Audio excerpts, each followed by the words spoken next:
Good morning, student. Today 12th business max 5th chapter பார்த்துட்ருக்கோம் நம்ம numerical method. ஸோ numerical மெத்தடில் backward difference, shifting operator, properties of shifting operator. Backward difference பார்த்துருக்கோம். Shifting operator இயை வச்சு நம்ம ஃபார்முலா நிறைய யூஸ் பண்ணி ப்ராப்ளம் போட்டோம் லாஸ்ட் கிளாஸில். ஸோ இன்றைக்கி இன்டர்பொலேஷன்னா இடைமதிப்பு. இடைமதிப்புனா நடுவில் இருக்க ஒரு டேட்டாஸ் வந்து ஏதாவது ஒரு கம்பெனியில் இந்த இயரில் ப்ரொடக்ஷனான டேட்டாஸ் நம்மளுக்கு காணாமல் போயிடுச்சு அப்படின்னு சொன்னால் மற்ற வருடங்களை வச்சு நடுவில் இருக்கிற அந்த இயரோட ப்ராஃபிட் எவ்வளோ, இல்லை வேறு ஏதாவது டேட்டாஸ் மிஸ் ஆகிருக்கு அப்படின்னு சொன்னால் அதை நம்ம கண்டுபிடிக்க முடியும். ஸோ இதில் பார்த்தீங்கன்னா இயர் எல்லாம் கொடுத்துருக்காங்க. 1986, 87, 88, 90, 91, 92. சரியா? இப்போ 1989 காணும். ஸோ 89ல் இந்த ப்ராஃபிட் எவ்வளோன்னு நம்மளுக்கு தெரியல அப்படின்னா நம்ம கண்டுபிடிக்க முடியுமா? இன்டர்பொலேஷன் இந்த மெத்தட் யூஸ் பண்ணுறது. ஸோ நிறைய பேர் இந்த மெத்தடை யூஸ் பண்ணுறது எப்படியே நிறைய மெத்தட்ஸ் கண்டுபிடிச்சிருக்காங்க. அதை வச்சு நம்ம கண்டுபிடிச்சிடலாம். எக்ஸோட வேல்யூ கொடுத்துருப்பாங்க, ஒய்யோட வேல்யூ கண்டுபிடிக்க போகிறோம். இவ்வளோ தான். Next y is to be estimated for the value of x which lies outside the given set of the value of it is called extrapolation. எக்ஸ்ட்ராபோலேஷன்னா நடுவில் இருக்க வேல்யூவில், அதாவது இப்போ 1993 கேட்குறாங்க அப்படின்னு சொன்னால் 1993 அப்படின்னா அவுட் சைடில் கேட்குறாங்க. சரியா? ஸோ கண்டினியூ வந்துனே இது எனக்கு உள்ளே இருக்கிறது தெரிய தேவை, வெளியே இருக்கிறது வேணும். சரியா? அப்போனா எப்படி கண்டுபிடிக்கிறது? அதுதான் எக்ஸ்ட்ராபொலேஷன். அது கிடையாது நம்மளுக்கு இப்போதைக்கு. இன்டர்பொலேஷன் மட்டும்தான் நம்மள்கிட்ட இருக்குது, கண்டுபிடிக்க போகிறோம் ஃபார்முலா. ஸோ இதில் வந்து அல்ஜிப்ரிக் மெத்தட் ரெண்டு மெத்தட் இருக்குது. ஒன்று கிராஃபிக்கல் மெத்தட், இன்னொன்று algebraic method. So graphical method சிம்பிளாக இருக்கும், அது இப்போ பார்க்க வேணாம், ஆஃப் இயர்லிக்கு அப்புறம் பார்த்துக்கலாம். ஸோ இப்போ நீங்கள் அல்ஜிப்ரிக் மெத்தடில் இருக்கிற சம்ஸ் மட்டும் பார்த்தா போதும். சரிங்களா?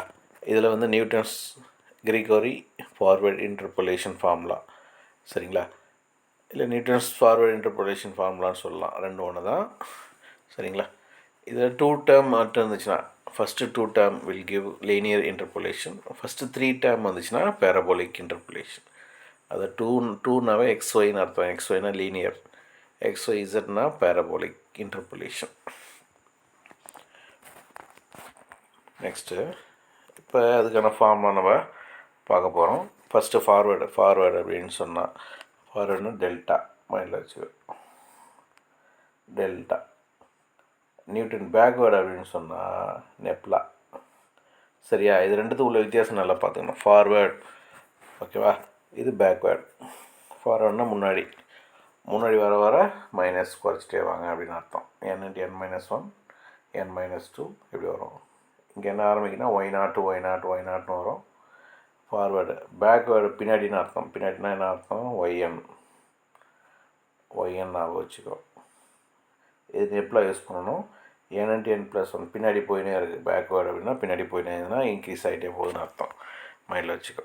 சரிங்களா? ஸோ ரெண்டு டிஃப்ரெண்ட் பார்த்துக்கோ. ஃபார்வேர்டு பார்க்க போகிறோம் நம்ம. இப்போ formula interpolation population 1905 from the table.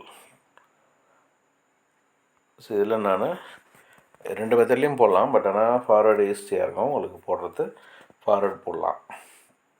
So இதில் பார்த்தீங்கன்னா என்ன கேட்குறேன்? 1905 வேணுன்றான். 1905 இங்கே நடுவில் இருக்குன்னு நினைக்கிறேன். கரெக்ட்.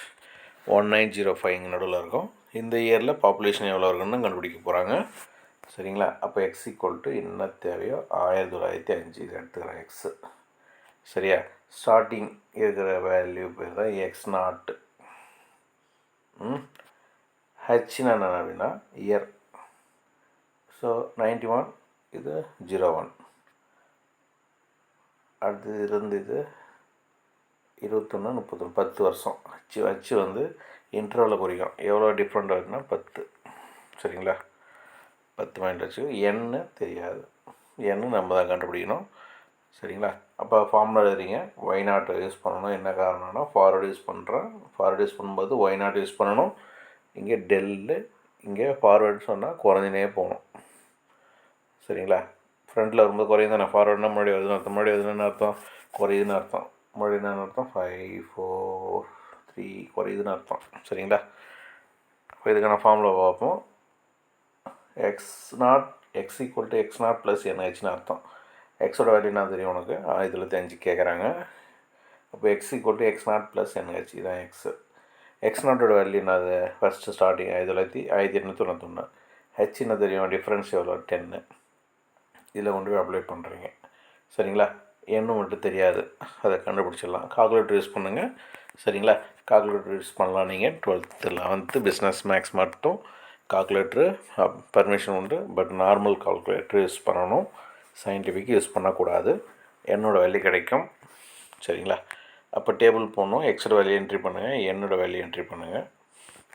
எக்ஸோட வேல்யூ என்ட்ரி பண்ணிவிட்டு என்னோடய வேல்யூ பாருங்கள். எக்ஸோட வேல்யூலாம் 8091 90 1901, இது 98,000 1,32,000. இதெல்லாம் எக்ஸு ஒய் என்ட்ரி பண்ணிட்டீங்க. அடுத்தது டெல் ஒய் எப்படி கண்டுபிடிக்கணும்? இந்த டெல் ஒய் எப்படி கண்டுபிடிக்கும் அப்படின்னு சொன்னால் இதுலேருந்து இதை மைனஸ் பண்ணணும். சரிங்களா? மைனஸ் பண்ணால் இவ்வளோ வருது. கால்குலேட்டர் தான், தைரியமாக கால்குலேட்டர் யூஸ் பண்ணிட்டு போயிட்டே இருக்கலாம். அடுத்து இது வேணும்னு சொன்னால் இதுலேருந்து இது மைனஸ் பண்ணுறேன். அப்படியே இதுலேருந்து இது மைனஸ் பண்ணால் இது வரும், இதுலேருந்து இது மைனஸ் பண்ணால் இது வரும். அப்படியே மைனஸ் பண்ணிட்டே வரீங்க. சரியா? இதில் என்ன குறிக்குன்னா ஒய் நாட்டு குறிக்கும். இது டெல் ஒய் நாட்டு, இது டெல் ஸ்கொயர் ஒய் நாட்டு, டெல் கியூப் ஒய் நாட்டு அப்படின்னு அர்த்தம். இந்த ரெட் கலர் இது மட்டும் யூஸ் பண்ண போகிறோம் ஃபார்வேர்டில். ஓகேவா? ஃபார்முலா பார்த்துக்கோ ஒரு வாட்டி. ஒய் நாட் என்பது starting, del y naught del square y naught. என்னோடய வேல்யூ நான் கண்டுபிடிச்சிருக்காங்க. சரிங்களா? அவ்வளோதான், வேறு எதுவும் புதுசாக போட போகிறதில்ல. பாருங்கள், பார்த்துக்க எல்லா வேல்யூவும். இப்போ என்ட்ரி பண்ண போகிறேன். Y naught first value n into del y naught n into n minus 1/2 factorial. 2 factorial அப்படின்னா 1 இன்ட்டு 2ன்னு அர்த்தம். 2 3 ஃபேக்டோரியல்னால் 1 இன்ட்டு 2 இன்ட்டு 3ன்னு அர்த்தம். சரியா? 6 அதான் கீழே போட்டிருப்பாங்க 6. ஓகேவா? இது 4 ஃபேக்டோரியல் 1 இன்ட்டு 2 இன்ட்டு 3 இன்ட்டு 4. சரிங்களா? இது என்ன formula? n into n minus 1 into n minus 2 into n minus 3 அப்படி வரும். இது n into n minus 1 n minus 2. சரிங்களா? இது ஒய் நாட், இது del y naught, del square y naught, del cube y naught, del power 4 y naught. இதெல்லாம் multiply பண்ணோம். Calculator உங்கள்கிட்ட இருக்குது, பயப்பட தேவையில்லை. இதுமாரி பாயிண்டில் தான் வர எல்லா சம்முமே அதை தோராயமாக ஒரு வேல்யூ போட்டு அவ்வளோதான். 0.43 போடணும் அவசியம் இல்லை. இது அப்ராக்சிமேட்லி போட்டுருக்காங்க பாருங்கள். சரிங்களா? இந்த ஃபார்முலா யூஸ் பண்ணி போடுங்க. அதே போல் தான் நெக்ஸ்ட்டு சம் என்ன கேட்குறாங்கன்னா, estimate the value of 3.2 Y of 3.2ன்னு அர்த்தம். ஒய்யில் 3.2 ஒய் உள்ள எக்ஸ் போட்டிங்கன்னா அதாவது மீனிங் எக்ஸோட வேல்யூ 3.2 இங்கே தானே வரும். சரிங்களா? 16 20 அப்போ நடுவில் என்ன இருக்கலாம்? 17 18 19 அப்படி தான் இருக்கலாம். பார்ப்போம் என்ன வருதுன்னு. இப்போ 3.2 இங்கே போட்டிங்கன்னா இங்கே என்ன வருது அப்படின்னு கேட்குறாங்க. சரிங்களா? ஃபார்வேர்டு இன்டர்போலேஷன் ஃபார்முலா யூஸ் பண்ணி சொல்கிறாங்க. இப்போ இதில் பார்த்தீங்கன்னா எக்ஸ் நாட் என்ன வரும்னா, எக்ஸ் நாட் வந்து 0. அடுத்தது டிஃப்ரென்ஸ் வரும்னா 1 1 1 தான். அப்போ ஹெச் வந்து 1, எக்ஸ் நாட் வந்து 0. எக்ஸோட வேல்யூ என்ன கேட்குறான்? 3.2. அப்படின்னா என்னோட value X not plus NH equal to x. Formula பாருங்க, இங்கே இருக்கா? இங்கே பாரு, X not plus NH. X not தெரியும், ஹெச் தெரியும், எக்ஸ் தெரியும், என் தெரியாது. ஒய் நாட் ஃபார்முலா தெரியும் உனக்கு. இதெல்லாம் இதில் கொண்டு போயிட்டு என்ட்ரி பண்ணணும். ஸோ வேல்யூலாம் பார்த்துக்கோ. இதை அப்ளை பண்ணிங்கன்னா என்னோடய வேல்யூ கிடச்சி n ஈக்குவல் டு 1/5 போட்டுறீங்க. எக்ஸோட வேல்யூ என்ட்ரி பண்ணுறீங்க, ஒய்யோட வேல்யூ என்ட்ரி பண்ணிட்டீங்க. இதுலேருந்து இதை மைனஸ் பண்ணிங்கன்னா 4 வரும், இதுலேருந்து மைனஸ் 4 வரும், இது மைனஸ் பண்ணால் 14 வரும், இதுலேருந்து மைனஸ் பண்ணால் 0 வரும், கடைசியாக 10 வருதா? இது ஒய் நாட், இது del y naught, del square y naught, del cube y naught. இதெல்லாம் என்ட்ரி பண்ணுறீங்க. இது ஒய் நாட், இது n, இது del y naught, n into n minus 1, del square y naught. இதில் என்ட்ரி பண்ணுங்கள், கேன்சல் பண்ணுங்கள், டிவைட் பண்ணி ஒரு எல்லாத்தையும் ஆட் பண்ணிங்கன்னா என்ன வருது? 17.28 வருது. அடுத்த சம் பார்த்தீங்கன்னு வச்சுக்க, Newton forward interpolation formula cubic polynomial. அதாவது எக்ஸோட வேல்யூ கேட்கல, கொடுக்கல. சரியா, எக்ஸோட வேல்யூ எக்ஸ்னு வச்சுக்கோ. எக்ஸோட வேல்யூ எக்ஸ்னு வச்சுக்க போகிறோம். எக்ஸ் நாட் 0, ஹெச் எவ்வளோ டிஃப்ரென்ஸ் வந்து 1 தான். சரியா, ஹெச் வந்து 1, என்னு ஓகேவா, என்னு தெரியாது. அப்போ என்ன கண்டுபிடிக்கணும் அப்படின்னா எக்ஸுக்கு இடத்துல எக்ஸ் தான் போடணும். எக்ஸ் நாட் வந்து 0 ஆகிடுச்சு, ஹெச் வந்து 1, n ஈக்குவல் டு எக்ஸ்னு வருதுப்பா. ஃபார்முலா எழுதிட்டீங்க, n ஈக்குவல் டு எக்ஸ்னு எழுதிட்டீங்க. எக்ஸோட வேல்யூ கொடுத்துருக்காங்க, ஒய்யோட வேல்யூ கொடுத்துருக்காங்க. இப்போ டெல் ஒய் நான் வரும், இதுலேருந்து மைனஸ் பண்ணு, இதுலேருந்து இதை மைனஸ் பண்ணு, இதுலேருந்து மைனஸ் பண்ணு, அப்படியே குறைச்சிட்டே வாங்க. இப்போ என்ன X equal to X not plus NH தானே, இந்த ஃபார்முலா யூஸ் பண்ணிக்கோ. அப்போ n ஈக்குவல் டு எக்ஸ் தான் வர்றது, அங்கே நம்ம ஒர்க் அவுட் பண்ணியிருக்கோம் போன ஸ்டெப்பில். இப்போ இதில் கொண்டு போய் என்ட்ரி பண்ணுறீங்க. ஒய் நாட் என்னான்னு பார்ப்போம். இதில் சொல்கிறேன் ஒய் நாட் என்னதுன்னா, இது y naught, del y naught எதுனா இது, டெல் ஸ்கொயர் ஒய் நாட் இது, டெல் கியூப் ஒய் நாட் இது. ஓகேவா, என்ன ஒன்று தெரியும், n ஈக்குவல் டு எக்ஸ்ன்னு போட்டுக்கிறேன். எனக்கு பதில் x x x x x இதெல்லாம் போட்டிங்க. இதில் கொண்டு போய் என்ட்ரி பண்ணுறீங்க. எல்லாத்தையும் என்ட்ரி பண்ணிடுச்சு. எனக்கு பதில் x y del y naught தெரியும் உனக்கு. எல்லாத்தையும் என்ட்ரி பண்ணிவிட்டு இதெல்லாம் கேன்சல் பண்ணிவிட்டு மீதி இருக்கிறது பார்த்திங்கன்னா ஒரு எக்ஸில் இருக்கிற ஒரு ஈக்குவேஷன் கிடைக்கும். இது எல்லாத்தையும் மல்டிப்ளை பண்ணி இதை கேன்சல் பண்ணணும். எப்படி கேன்சல் பண்ணுறது சார் அப்படின்னா, இந்த எக்ஸு ஸ்கொயர் இருக்குது, 1 அப்படி இருக்கட்டும், எக்ஸு 2x, இங்கே ஒரு 4x, எவ்வளோ 6x வந்துச்சா. அடுத்து X square minus 7x square 2x cube. So ஒரு குவாட்ரேட்டிக் ஈக்குவேஷன் கிடைக்கும். So cubic equation X cubed இருக்கு பாரு, அதான் கியூபிக் ஈக்குவேஷன். ஆர்டர் பண்ணிக்கோ. இது ஃபஸ்ட்டு, செகண்டு, தேர்டு, ஃபோர்த்து இப்படி எழுதிக்கோ. கரெக்டாக இதுதான் கியூபிக் பாலினாமியல்னு சொல்லுவாங்க. சரிங்களா, ஸோ இதே மெத்தடில் இந்த சம் 1955 கேட்குறாங்க. அப்போ இதுதான் என்ன வச்சுக்கணும், எக்ஸு. ஓகேவா, இது பேர் என்ன, எக்ஸ் நாட்டு.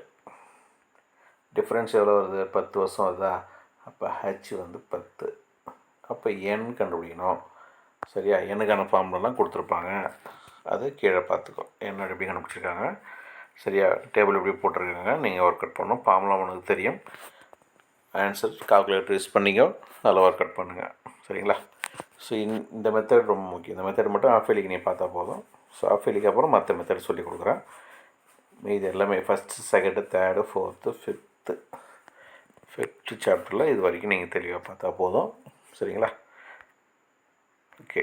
நீங்கள் பார்த்தது இன்டர்போலேஷன் அல்ஜிப்ரிக் மெத்தடில் Newton's forward difference, backward difference இதெல்லாம் பார்த்தோம். சரிங்களா, ஸோ ரொம்ப முக்கியமான சாப்டர், ஈஸியாகவும் இருக்கும். ஸோ கால்குலேட்டர் தான் உனக்கு ஒர்க்கு, கால்குலேட்டர்னு தப்பு பண்ணக்கூடாது.